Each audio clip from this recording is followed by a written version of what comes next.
ዓለም በአውሮፓውያኑ አዲስ ዓመት ዋዜማ የደስታ ብርሃን ልትሞቅ ጥቂት ቀናት ሲቀሯት በመካከለኛው ምስራቅ ሰማይ ላይ ግን የሚታየው የደስታ ርችት ሳይሆን የጥፋት መብረቅ ሆኗል። ላለፉት 10 ዓመታት በዲፕሎማሲው መጋረጃ ተሸፍኖ የቆየው ቁጣ አሁን መጋረጃውን ቀዶ ወጥቷል። ጥንታዊቷ የፋርስ ምድር ኢራን የዲፕሎማሲውን የሐር ልብስ አውልቃ በመጣል የጦርነት የብረት ጥሩር ለብሳለች። የቴህራን የጦርነት ነጋሪት ተጎስሟል። መሱድ ፔዜሽኪያን ወደ ስልጣን ሲመጡ ዓለም አዲሱ የኢራን የለውጥ ተስፋ ብላ ጠርታቸው ነበር። ምዕራባውያን ከኢራን ጋር አዲስ የሰላም ምዕራፍ ለመክፈት ቋምጠው ነበር። ሆኖም 2025 የደም አሻራዎች ይህንን ተስፋ ወደ አመድነት ቀይረውታል። ዛሬ ፔዜሽኪያን በፓርላማው ፊት ቆመው ሲናገሩ ድምፃቸው እንደ ነጎድጓድ ያስገመግማል። በእኔ እምነት እኛ ከአሜሪካ ከእስራኤልና ከአውሮፓ ጋር በሁለንተናዊ ጦርነት ላይ ነን ብለዋል። ይህ አዋጅ ተራ ፖለቲካዊ ፉከራ አይደለም። ይህ አዋጅ ኢራን ከአሁን በኋላ ለድርድር የሚሆን ጠረጴዛ፣ ለሰላም የሚሆን ወረቀት እንደሌላት ያበሰረችበት የታሪክ ምዕራፍ ነው።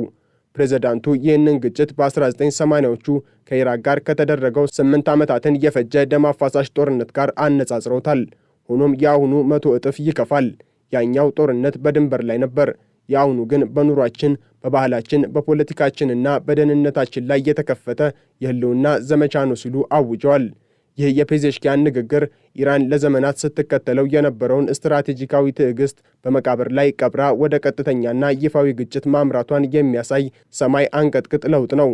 ፕሬዝዳንቱ አገራቸው የተከበበች መሆኗንና ይህ ከበባም ከመሳሪያ ጦርነት በላይ መሆኑን ሲያብራሩ ዓለም አቀፉ ማህበረሰብ እስትንፋሱን ይዞ ቆሟል።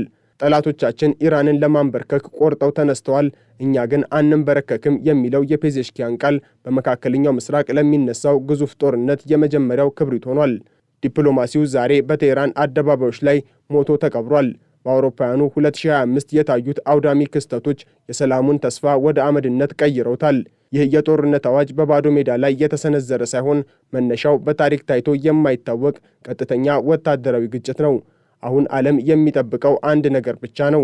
ይህ የቃላት ጦርነት ወደ መሳሪያ ግጭት መቼ ይለወጣል የሚለውን። የዛሬው የቴህራን ቁጣ መነሻ እንደ አውሮፓውያኑ አቆጣጠር ሰኔ 13 ቀን 2025 የተጀመረው አውዳሚ ግጭት ነው።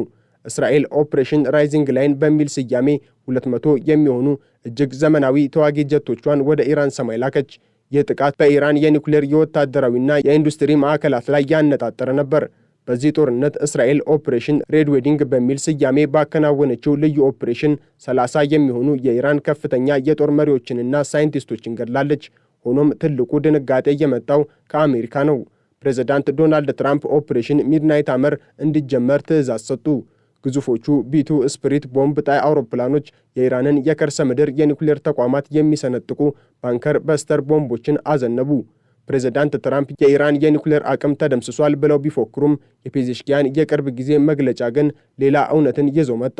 የአገራችን ጦር ኃይሎች ከመቼውም ጊዜ በላይ ጠንክረው ተመልሰዋል። ይህም ማለት ኢራን ከጥቃቱ ተርፋለች ብቻ ሳይሆን ይበልጥ አደገኛ ሆና ተመልሳለች ማለት ነው ሲሉም ተናግረዋል። ኢራን ከአመድ ላይ የመነሳት ልዩ ችሎታ አላት። በሰኔው ጦርነት የደረሰባትን ውድመት ለመጠገን ቀን ከሌሊት ስትሰራ ቆይታለች። የሳተላይት ምስሎች እንደሚያሳዩት ኢራን አብዛኛውን የዩራኒየም ክምችቷን በጥቃቱ ወቅት ከከርሰ ምድር ዋሻዎች አውጥታ ደብቃለች። ዛሬ ኢራን ዩራኒየምን እስከ 60 በመቶ የማበልጸግ አቅሟን መልሳ አግኝታለች። ይህ ዩራኒየም ለሰላማዊ አገልግሎት የሚውል አይደለም። ይህ ንጹህና የኒውክሌር ቦምብ ደጃፍ ነው።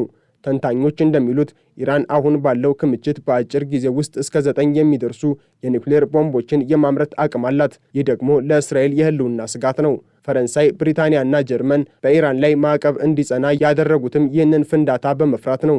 ሆኖም ይህ ጫና ኢራንን ይበልጥ ወደ ሩሲያና ቻይና እቅፍ ገፍቷታል። ኢራን ዛሬ ላይ ሚሳኤል ብቻ ሳይሆን ዓለምን ሊያጠፋ የሚችል የቴክኖሎጂ ባለቤት ሆናለች። የእስራኤልን የአይረን ዶም መከላከያ ሰንጥቀው የሚገቡና ከድምፅ በ5 እጥፍ የሚፈጥኑ የሃይፐርሶኒክ ሚሳኤሎች ቴህራን በብዛት አከማችታለች። በዩክሬን ጦርነት ውጤታማነታቸውን ያሳዩት የኢራን ድሮኖች ዛሬ በእስራኤል ሰማይ ላይ ለመንጋ ጥቃት ተዘጋጅተዋል። ከማንኛውም የአቶሚክ ጥቃት የሚከላከሉ ጥልቅ ዋሻዎችና የሚሳኤል ማስፈንጠሪያዎች በኢራን ምድረ በዳዎች ስር ተገንብተዋል። ፔዜሽኪያን ጦራችን ከበፊቱ ጠንክሯል ሲሉ እነዚህን ገዳይ መሳሪያዎችና ከሩሲያ ያገኙትን የላቀ የራዳር ቴክኖሎጂ ተማምነው ነው። ዓለም በቴህራን የጦርነት ዛቻ ስትናወጥ፣ በሌላኛው የዓለም ክፍል ደግሞ ሌላ ታሪካዊ ምስጢራዊ ስብሰባ ሊካሄድ ነው። የእስራኤሉ ጠቅላይ ሚኒስትር ቤንያሚን ኔታንያሁ ሰኞ ዕለት ወደ ፍሎሪዳ ማራላጎ በመብረር ከፕሬዝዳንት ዶናልድ ትራምፕ ጋር ሊገናኙ ነው። ይህ ስብሰባ ተራ ዲፕሎማሲያዊ ጉብኝት አይደለም። ይልቁንም የኢራንን ዕጣ ፋንታ የሚወስን የመጨረሻው ምክክር ነው። ኔታንያሁ ወደ አሜሪካ የሚያቀኑት አንድ ግልጽ አጀንዳ ይዘው ነው። ኢራን በሰኔው ጦርነት የወደሙባትን የሚሳኤል ማስፈንጠሪያዎችና የአየር መከላከያ ስርዓቶች በከፍተኛ ፍጥነት እየጠገነች ነው የሚል መረጃ ለትራምፕ ለማቅረብ። የእስራኤል የመረጃ ምንጮች እንደሚሉት ከሆነ ቴህራን አሁን ያለችበት ወታደራዊ ዝግጁነት ከሰኔው ጦርነት በፊት ከነበረችበት በ3 እጥፍ ይበልጣል። በመሆኑም ኔታንያሁ አሜሪካ አዲስና ይበልጥ አውዳሚ ወታደራዊ እርምጃ በቴህራን ላይ እንድትወስድ ወይም እስራኤል ለምትሰነዝረው የመጨረሻ ጥቃት አረንጓዴ መብራት እንድትሰጥ ግፊት ያደርጋሉ። ይሁን እንጂ በዋይት ሃውስ ውስጥ ያለው ድባብ የተለየ ነው። ከፍተኛ የአሜሪካ ባለሥልጣናት በኔታንያሁ ላይ ያላቸው እምነት እየተሸረሸረ መጥቷል።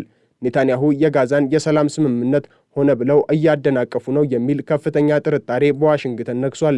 ፕሬዝዳንት ትራምፕ በበኩላቸው በኢራን ላይ የሚከተሉት የከፍተኛ ጫና ፖሊሲ ቴህራንን ወደ ድርድር ጠረጴዛ ያመጣታል የሚል እምነት ቢኖራቸውም የፔዜሽኪያን ሁለንተናዊ ጦርነት አዋጅ ግን ትራምፕን ጭምር ግራ ያጋባ ሆኗል። ኢራን ሁለንተናዊ ጦርነት ስትል ብቻዋን እንደማትቆም ታውቃለች። በዙሪያዋ የገነባችው የመቋቋም ዘንግ ወይም አክሲስ ኦፍ ሬዚስታንስ ዛሬ ከመቼውም ጊዜ በላይ ተቀናጅቷል። በሊባኖስ ሂዝቦላህ ምንም እንኳን የተኩስ አቁም ስምምነት ቢኖርም በእስራኤል ሰሜናዊ ክፍል ላይ የሚሳኤል ድብደባውን አላቆመም። በ2025 ብቻ እስራኤል በሊባኖስ ላይ 1653 ጥቃቶችን የፈጸመችው ይህንን ስጋት ለመቀነስ ቢሆንም ሂዝቦላ ግን አሁንም እንደ ብረት የጠነከረ ግንባር ሆኖ ቀጥሏል። በየመን ሁቲዎች የቀይ ባህርን የንግድ መስመር ወደ ገሃነም ቀይረውታል።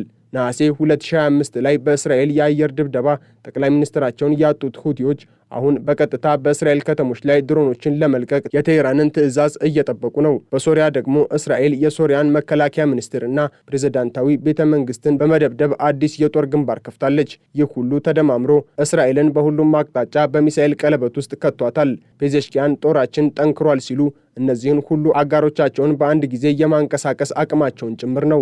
ሆኖም የቴህራን ወታደራዊ ፉከራ አንድ ትልቅ ድክመቷን ለመሸፈን የሚደረግ ጥረት እንደሆነ ብዙዎች ይስማማሉ። የኢራን ኢኮኖሚ ዛሬ በቆመበት እየፈረሰ ነው። የአገሪቱ ገንዘብ ዋጋ ከመቼውም ጊዜ በላይ ወርዷል። ህዝቡ ለምግብና ለሸቀጦች የሚያወጣው ገንዘብ በየቀኑ እየጨመረ ነው። ፕሬዝዳንት ፔዜሽኪያን ይህ ጦርነት በኑሯችን ላይ የተከፈተ ነው ሲሉ ማዕቀቡ የፈጠረውን ማህበራዊ ቀውስ እውቅና ሰጥተውታል። ከዚህም በላይ በኢራን ውስጥ ያለው ማህበራዊ ውጥረት በማንኛውም ሰዓት ሊፈነዳ የሚችል እሳተ ገሞራ ሆኗል። በቅርቡ በቴህራን በተካሄደ የማራቶን ውድድር ላይ ሴቶች ሂጃብ ሳይለብሱ በመሳተፋቸው የተወሰደው የእስር እርምጃ በስርዓቱና በአዲሱ ትውልድ መካከል ያለውን ሰፊ ገደል ያሳያል። ኢራን ይህንን የውስጥ ተቃውሞ ለማፈንና ህዝቡን በአንድ ዓላማ ስር ለማሰለፍ የውጭ ጦርነትን እንደ ሰበብ እየተጠቀመችበት እንደሆነ የምዕራባውያን ሚዲያዎች ይናገራሉ። ዓለም አቀፉ ማህበረሰብ ዛሬ በከፍተኛ ድንጋጤ ውስጥ ነው። ዲፕሎማሲው ካልሰራ፣ የቃላት ጦርነቱ ወደ መሳሪያ ግጭት ከተቀየረ መጪው 2026 ለመላው ዓለም አስከፊ የታሪክ ጠባሳ ሊሆን ይችላል። ኢራን አሁን ላይ ሩሲያንና ቻይናን እንደ ስልታዊ አጋር በመያዝ የምዕራባውያንን ተጽዕኖ ለመመከት እየሞከረች ነው። ለሩሲያ የምታቀርበው የድሮን ቴክኖሎጂ በምላሹ የላቁ የጦር አውሮፕላኖችንና የሚሳኤል መከላከያዎችን እንድታገኝ በር ከፍቶላታል። ይህ የኃይል ሚዛን መለዋወጥ ደግሞ እስራኤልን ይበልጥ ስጋት ውስጥ ከቷታል። የ2025 የደም አሻራዎች ገና አልደረቁም። በጋዛ የሚፈሰው ደም፣ በቴህራን የሚሰማው የጦርነት ዛቻ እናም በዋሽንግተን የሚጠነሰሰው ሴራ፣ እነዚህ ሁሉ ተደማምረው ዓለምን ወደማይቀረው ፍንዳታ እየገፏት ነው። ታሪክ ወደ ኋላ መለስ ብሎ ሲታይ በመካከለኛው ምስራቅ የሚነሱ ግጭቶች በአብዛኛው የሚጀምሩት እንዲህ ባሉ የቃላት ጦርነቶች ነው። የ1980ዎቹ የኢራንና ኢራቅ ጦርነት የጀመረው በድንበር ግጭት ቢሆንም የቆየው ግን ለ8 ዓመታት ነው። የአሁኑ የፔዜሽኪያን አዋጅ ያንን ታሪክ የሚያስታውስ ቢሆንም የዘመኑ መሳሪያዎችና የኒውክሌር ስጋቱ ግን ውጤቱን እጅግ የከፋ ሊያደርገው ይችላል። የቴህራን የጦርነት ነጋሪት እየተጎሰመ ነው። ዓለም እስትንፋሷን ይዛ ቀጣዩን አስከፊ ክስተት እየጠበቀች ነው። ይህ በእንዲህ እንዳለ ለዚህ ሁሉ የመካከለኛው ምስራቅ ውጥረት መነሻ የሆነው የጋዛው ጦርነት አሁንም እንደቀጠለ ነው። ባሳለፍነው ቅዳሜና እሁድም የእስራኤል ጦር በጋዛ ሰርጥ ደቡባዊ የካን ዩኒስ ከተማ ላይ በየብስ በአየርና በባህር ከፍተኛ ጥቃት መፈጸሙ ተነግሯል። የእስራኤል የጦር አውሮፕላኖች በካን ዩኒስ ምስራቃዊ አካባቢ ላይ ተከታታይ የአየር ድብደባዎችን አድርገዋል። ከዚህም በተጨማሪ የእስራኤል ወታደራዊ ተሽከርካሪዎችና ሄሊኮፕተሮች በከተማዋ ዙሪያ ከባድ የተኩስ ልውውጥ ሲያደርጉ ውለዋል። በጥቃቱ የአየር ድብደባ ብቻ ሳይሆን በመድፍ የታገዘ ድብደባና የመኖሪያ ቤቶችን የማፍረስ ሥራ መከናወኑ ተሰምቷል። በተመሳሳይ ወቅት የእስራኤል የባህር ኃይል መርከቦች በካን ዩኒስ ባህር ዳርቻ ሆነው የባህር ዳርቻውን አካባቢ ሲደበድቡ የነበረ ሲሆን በራፋህ ከተማ የሚገኙ የመኖሪያ ሰፈሮችም በሄሊኮፕተር ጥቃት ኢላማ መሆናቸው ተገልጿል።